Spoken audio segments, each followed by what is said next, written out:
It doesn't matter. I mean, the light's Okay, good, so I'm not worried about that. perfect. All right, so here we go. So, welcome to the Montana Sentinel. Hope you are reading us daily. And we have a special guest today. Tanner Smith is running for the governorship and is heading towards the primary in the GOP. Welcome, Tanner. Thanks for coming on.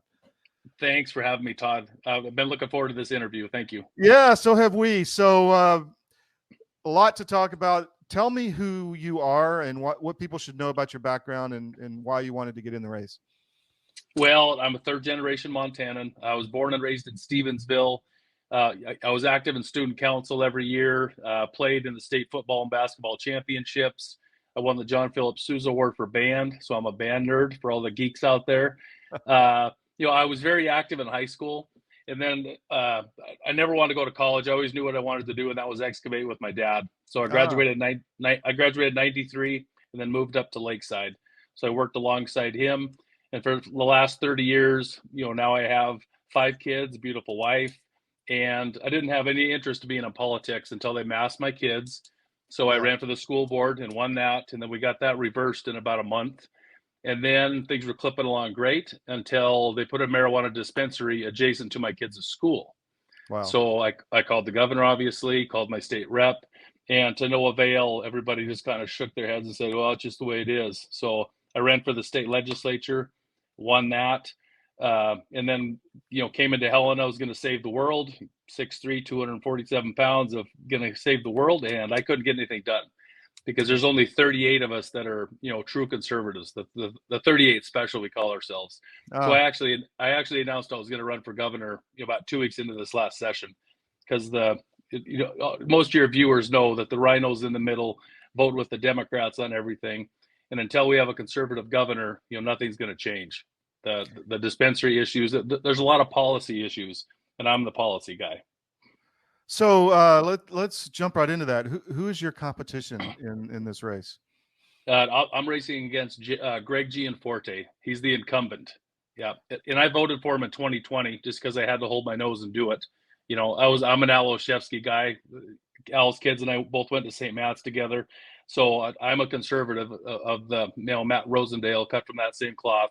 Yeah. So I'll be up against Greg Gianforte in the primary. And have you done any polling or anything? Do you know how the race looks? No. I haven't done that. I look at whether it's internal polling they're doing or something, but I'm not the only one alone in Montana feeling like Greg's disappointed us.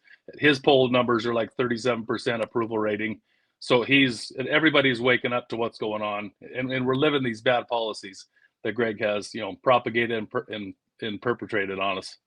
What are some of those policies that you don't like? Well, the first thing is the marijuana dispensaries. Mm-hmm. People need to realize just the gravity of that. We right now in Montana today have 400 dispensaries. It's all That's over the four. country, actually. It's Well, coordinated. well, Yeah. we have 4 times more per capita than Colorado. Wow.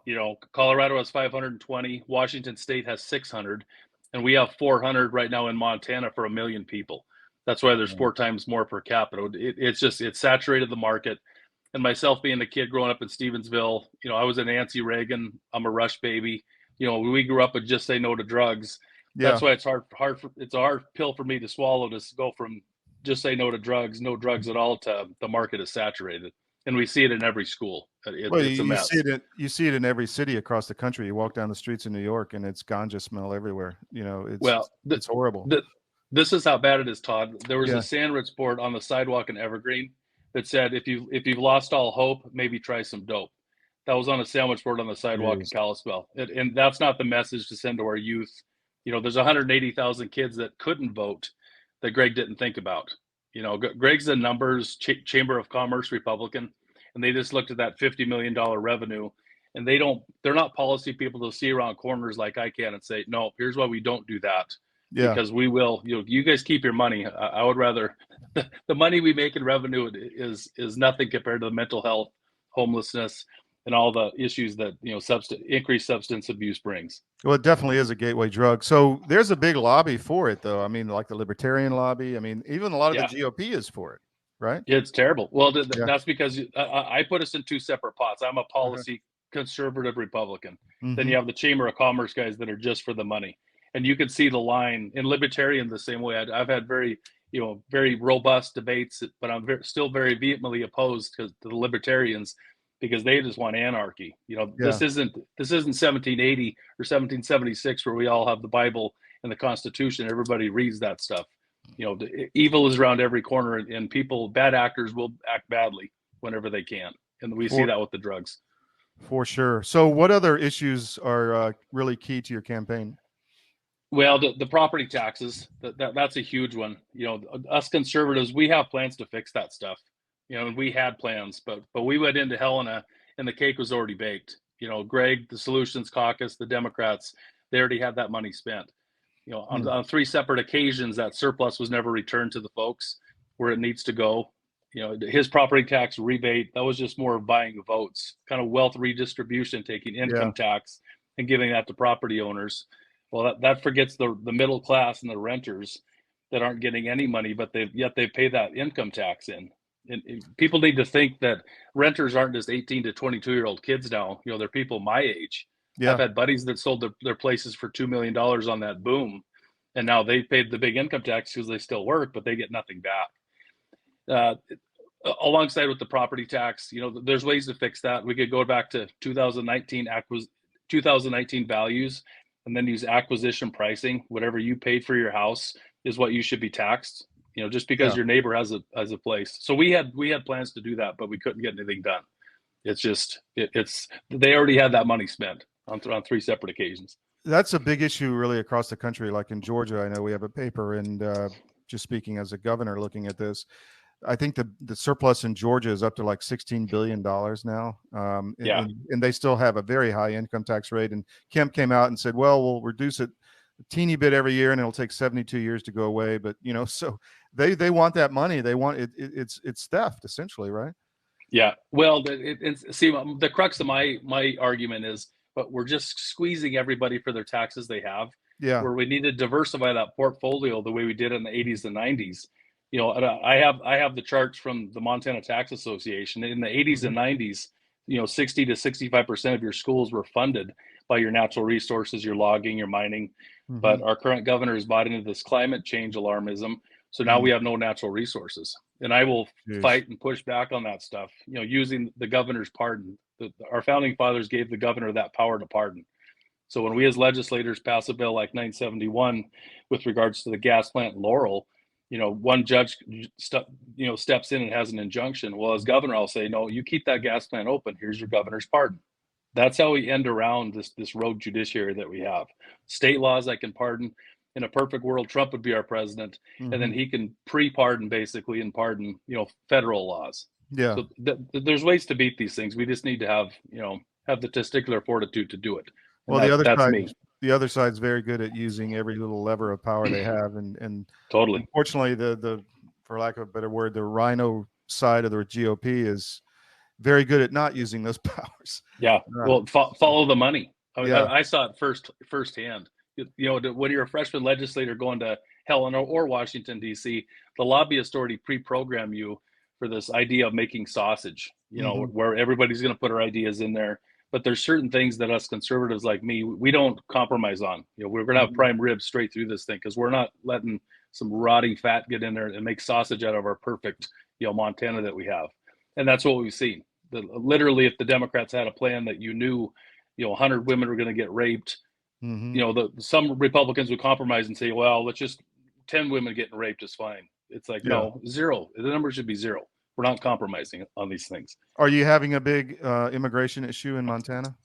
Yeah, we are. Yeah. Every state is, I guess. Well, and that's something I would have corrected 3 years ago. We had a fellow from the Middle East, refugee that was here that raped a gal in Missoula. And I look at Montana like we're all one big family. You mess with my family, you're going to have hell to pay. And I would have dropped the hammer then. What I will do is on week 1 issue an executive action and use our National Guard in plain clothes to go round these folks up and at least get them out of our state, period. Because no means no in Montana. That I've got a lot of policies that are going to be, no means no. And we're not messing around with this.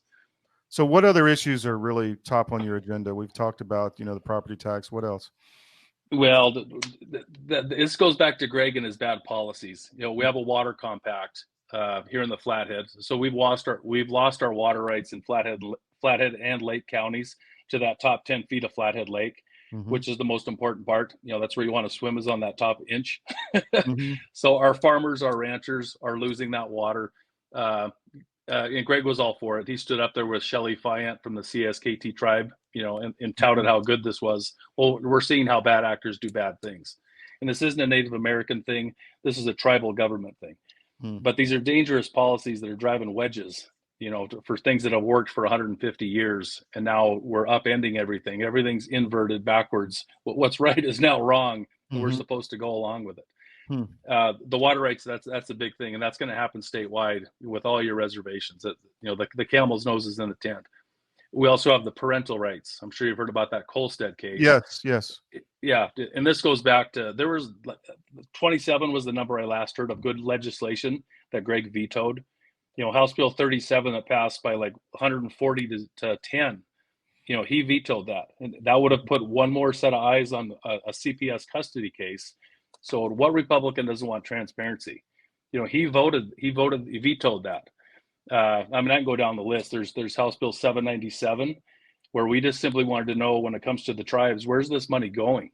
Can we have the budget office please compile these numbers so we can see where the money that goes to these tribes? Because I had just had a meeting with some great Native Americans over in Great Falls, and that money's being laundered. It's not going to the folks that need it. So once you start digging into this and seeing why he vetoed things, you start seeing a picture of, well, there's some shady dealings going on with these boards, with votes that are getting traded.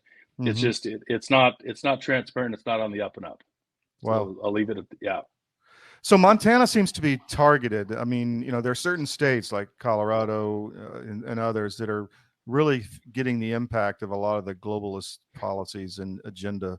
Why do you think Montana is so ripe for that? Well, we're ripe for that because we voted Steve Daines and Greg Gianforte into office. What happened was we voted two tech tycoons to run our state, and Montana is not a techie place. I always put farmers, ranchers, loggers, and miners first. They want to see us become Los Angeles in the Silicon Valley. And I'm betting, obviously, I'm in this campaign because Montana people don't want that.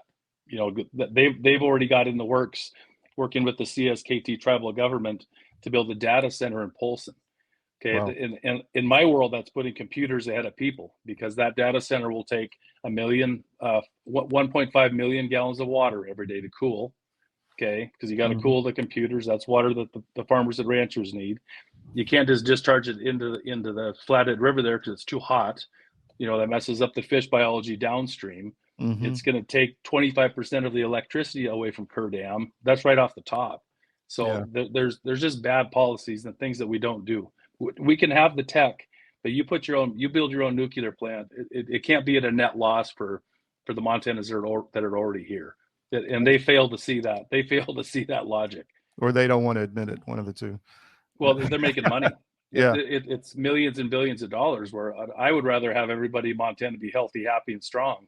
And you guys keep your money, because it's been working for 100 years the way it has been. Get back to our natural resources. There's plenty of tax base there to fix these tax problems we have. We don't need to be, I always say this at my speeches, we came to the dance with farming, ranching, logging, and mining. We need to stay at the dance with that. Just because the new techie gal showed up with glitter on and all the fancy stuff, that's not necessarily the way you want to go. We came to the dance with what brought us here. We are the treasure state. So what's the situation with healthcare in Montana? Well, that's a whole other issue. The Medicaid expansion is coming up in 2025. In 2015, I wasn't in the legislature, but I would have voted no against that. I'm someone that basically has never had insurance unless I paid for it by myself. Now that I'm a legislator, this stuff's all Greek to me, where I have health insurance. But I go back to how I was raised. People that need to work, or people that can work, need to work. But there's so many people that got on that Medicaid expansion rolls, and that's partly the reason why they're not giving your money back. Greg had the 95 school mills that he sued 49 counties. There was 49 counties out of 56 that wanted to give a tax break back to the folks. And Greg sued, a Republican governor sued the counties to not let them reduce those taxes, not to give that money back. So, and that was $80 million we're talking about. We already have a $700 million budget surplus now. Then you add that 80 to it. They're rat holing that money away for something down the road, which is either Medicaid expansion in 2025 that they want to keep, or they're trying to make things so miserable that we buy into a sales tax. And we're already seeing, I'm a people person. I could read people. We already see that he's gaslighting people by saying that he doesn't want a sales tax. But what will happen is the rhinos and the Democrats who do want the sales tax, they have the votes to get it. So the legislator's going to vote for a sales tax. You just watch. And then Greg's going to say, hey, this is the will of the people. I don't agree with it. Yeah. The same thing you did with marijuana dispensaries, the rollout of that. It's just, I can see it plain as day where they're headed. What about elections in Montana? Do you have a lot of the fraud issues we have around the country? It's everywhere. Yeah. I'm a paper ballot guy with computer backups. We need to have both. I'm all for paper ballots. That's great. Have the gals at the polling stations check your ID. That's obviously a common sense thing. But I also want to have computers because I don't trust Gallatin County. I don't trust Missoula County, with paper ballots, because that will get bad actors will always exploit the situation. So I would like to have a computer backing up the bad act, checking the bad actors, and then somebody checking the computers, and have random audits where when you clip somebody that's cheating, they get 5 or 10 years mandatory sentence and just drop the hammer. That's how conservatives run things. No means no. You don't cheat. Todd, your vote is just as important as mine. You don't live here, but obviously, my vote is discounted when we let one person cheat, and we can't have that. What's the election law in Montana? I mean, because in other states, there's been a rabid push to not look under the hood with the machines. I mean, do you have like risk limiting audits where they just take a tiny percentage they pre-approve and just check those, or do you have see that's my understanding that it is like that, where we do some random audits, but even those have had discrepancies. Yeah. That Ravalli County had one. I think it was Ravalli County where the sticker was taken off. The do not tamper sticker was taken off. So that's the question. It's like, there's so many places for these computer guys to get in there and do bad. Someone with ill intent will get in there. Yeah. And that's why it goes back to paper ballots. I want, random audits where you check everybody, check these bad actors. That truly random audits, not like truly random, pre-approved random audits.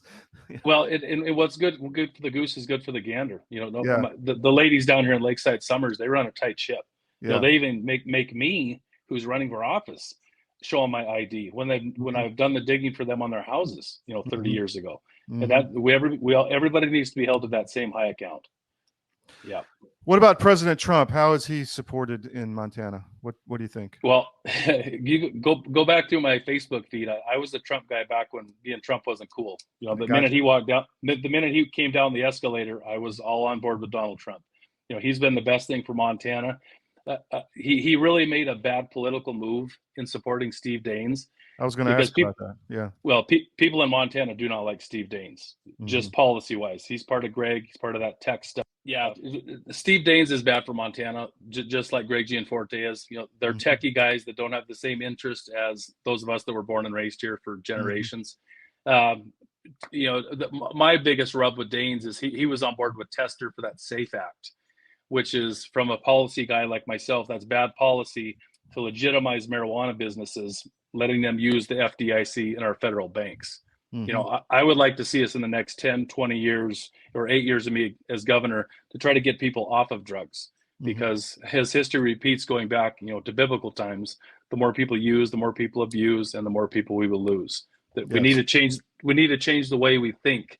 But Steve Daines is all on board with legitimizing that business because he sees the dollar signs. And I was disappointed in my president, Donald Trump, and I doubt he wrote it, but they were like there was a little PR piece that was put out, the incredible Senator Steve Daines, supports she-he, so Donald Trump was going to endorse she-he. I know that for the majority of Montanans, that was kind of a punch in the gut. Because let's talk about that. Why did she-he get endorsed at the expense of Rosendale? I know. But and that's where those of us that are conservatives that know what Montana America should look like, we're just like, what's going on? Is Donald Trump part of the part of this uniparty group now? that he hasn't his vote. Donald Trump is like Matt Rosendale. He has a good voting record. We know how he stands on the issues. So that was just one of those questionable calls by our president. Which has been the historical issue is personnel choices with the Trump, effort. Yeah. Let's keep talking about Matt. He says he's been threatened and he left the congressional race. Do you know anything about that? I haven't heard it in my circles, and that's where it's disappointing because I love Matt to death, but maybe I'm just too stupid or too tough to say, you can threaten me till you're blue in the face, but if you threaten me, I'm going to bring it back on you tenfold. Yeah. So exactly. whether there were, threats, it's, I don't want to buy into that rumor mill because there's affairs and whether he was threatened. And that's what the whole controversy does is it makes us all question and wonder, what's going on. And how are these people, influenced and turned and and that's And I think that's why Greg and Steve are so afraid of me because I cannot be turned. Gotcha. I would have been one of our founding fathers in 1776 to tell people to go pound sand because this is what we're doing. I'm going to win this governorship and I'm going to be the next governor because the people know that something's wrong with Montana. And so, speaking of that, I mean, we're doing this interview but do people know of your campaign? Are you getting out there? Oh yeah. Yeah. Our grassroots movement is huge. So, basically anybody that voted for Al Olszewski or Matt Rosendale followers, those are my votes because those are my people. So, and we're also locking up some other smaller pockets of people that, the Native American voice, that's a big one because the tribal governments, they're running a big scam there. It's no different than Harlem, or Chicago or New Orleans where your city mayors, they have all the money, they have all the power and the people are kept down. I've had some good meetings with our Native American folks. So I will probably get that voting block, because I want everybody to succeed in Montana. I don't care what color you are, what creed you are. We all love our kids. We all want to be successful. But the upper echelon, the uniparty people, they don't have the best interest of the folks in mind.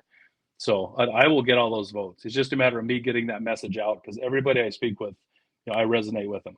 I'm not the only one. It's like that Aaron Lewis song. Am I the only one? Everybody's feeling it. There's a reason our sixth sense tingle. It's like everything's backwards, and we're just supposed to go along with it because Greg's supposedly, Gianforte's supposedly Republican. But the minute you point things out, there's nothing Republican about more drugs, nothing Republican about keeping people's taxes. And we can go down the list. Parental rights with the Colsteads. He could have stopped that at any time. And that's what I would have done. I would have said, no, that child stays in Montana. Let's give her all the resources to fix this mental, whatever dynamic she's going through. Let's fix that. And then when that child's 18, 19, let them have at it. And that's always been my policy. Having 5 kids, if I had one that was gay or whatever, I'd love them to death. Sure. But you're not going to mess up. I've seen what Lupron does to people. My dad had prostate cancer. And I saw a 6'5", 280-pound man just get withered down to nothing, on Lupron because it's a testosterone blocker. And any parent that would give that to their son, that you need your head examined because that stuff is poison. It's unsafe. Yeah. There's a lot of that going around. So speaking of the GOP, is there a split in the party like there is around the country where you have the establishment 100%, and then you have the grassroots? Yeah. What 100%. Yeah. And that's what it comes down to is your GOP uniparty. That's all your big money people. And that's what Greg thinks he's going to do is just at the end, carpet bomb the media with his ads. He'll come after me in the last 3 to 5 days like he's always done. But just remember that I can do that too. I'm all for fighting dirty. And there's I've only lost one fight in my life. And that was back when I was young and dumb. I don't lose fights. I pick fights that I know I can win, and I will win this. There you go. Interesting. Any other issues you want to get out? Basically, in a nutshell, that's it. You just have to look at Greg's veto record. There's so much good legislation that was passed. And we had bills that passed 149-0, and he vetoed that stuff because they're trying to cover up, these nefarious activities in the background. Whether it's the fiber optic rollout, that $690 million that's for fiber optic infrastructure, that's just going to be a money grift, you know, just the Mhm. same way that these tribal governments, they've been funneling money through that, which ends up going into one of the PACs, you know, Daines's PAC. And then that's the frustration, is our tax dollars get turned into grant money that goes to these entities that then donate back to these PACs. And it's a vicious circle that it's a round firing squad that the Montana Circular, taxpayer but is. it's a little bit of that going on in Ukraine too. So, It's the same exact principle, Todd. The yeah, same exact yeah, thing. Yeah, yeah, Ukraine's just, you know, across an ocean. We have that going on in Montana, yeah. and there's a lot of bad actors there. Because I'm going to shine a light on that stuff.